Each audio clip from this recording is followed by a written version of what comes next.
Alright, let's talk about this one. This was a 2020 Dinky JS32Q. The body was, anyways. I mated the body up with a mid-1990s Jackson Professional Performer neck. So this is a different neck that usually comes with the standard Dinky today. It's got a really nice profile. It's thin. It's like a shredder neck. It's thinner than the ones I usually play, but it's really nice. It's comfortable. Just my headstock. We did the whole thing. I put a stinger on the back. I kept the Jackson tuners because they're decent, and I only use the tuners for locking and faster string changes, and they're just more convenient, so I thought they were decent enough, so I left them. Besides, after you lock the nut, it doesn't really matter much anyways after that point. Put a lock and roll on here again because I just like these. They really make playing a lot easier, believe it or not. It does have an effect on the playing. Makes it, you don't have to. It just makes the guitar easier to play. I don't know how to explain it any better. So what I did to the body was, here we go here. I'm going to explain this a little bit. First thing I did was I filled in the pickup in the neck pocket, or the neck pickup pocket. And even before the red paint, you can see that there is no evidence of there ever being a neck pickup there, so I did a pretty good job of that. You would never be able to see that. There's nothing there. It's totally invisible. I had to get rid of the switch as well. There's no blade switch anymore because there's no need for it, so I got rid of that. I dowed the pickup ring holes with toothpicks, and they're invisible now too, so this is a direct mount. An original Floyd Rose with FU tone upgrades on it. The titanium screws, the blocks, the stainless steel pins. I have a copper 37mm block on the back. Standard block, it's not L-shaped. I have a push-in arm here,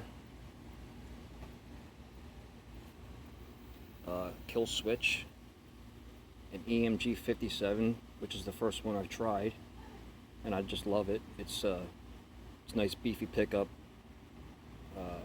lots of clarity. The neck is really nice, yeah, I love the neck. Here's the back side. I did the plates and everything. But the paint, I also reshaped the horns on this. I cut the horns back. And it kind of looks similar to an SG, like a Gibson SG, but it still has that Strat shape to it. But I reshaped the horns. I did that all by hand. It's as smooth as baby's bottom. There's absolutely no evidence of this thing ever being reshaped in any way, shape, or form. No pun intended.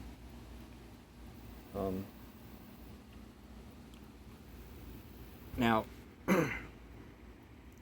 when I was first putting this together, I had a string tree down here.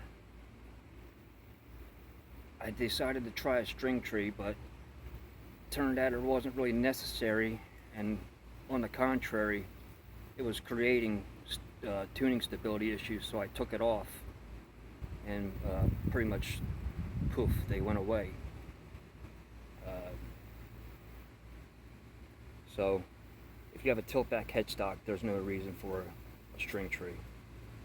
I made myself more problems than I created more problems than I already had, so lesson learned.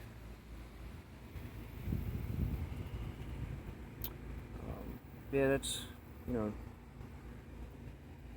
plays really nice, man. It stays in tune. tuning stability is always my number one concern with building a guitar or modifying a guitar. But I just got this back from my Luther about 2 months ago. I haven't been really playing it too much since, because I had those tuning stability issues, but I got it dialed in the other day. I put a new claw on the back, some different springs. I tightened up my tuners because they were, I forgot to tighten those down. They weren't torqued and they became loose, so I had to make sure that they were done. And after I went over the whole guitar, took the time and went over everything, there's no problems anymore. Everything's all solved. Plays perfectly. It plays, it's really easy to play. It's a shred machine. It's more guitar than I can handle, I can tell you that. So, yeah, this one came out really nice. I'm really happy with this one too. So, thanks for watching, everybody. Hopefully we'll have some more videos pretty soon. Take care.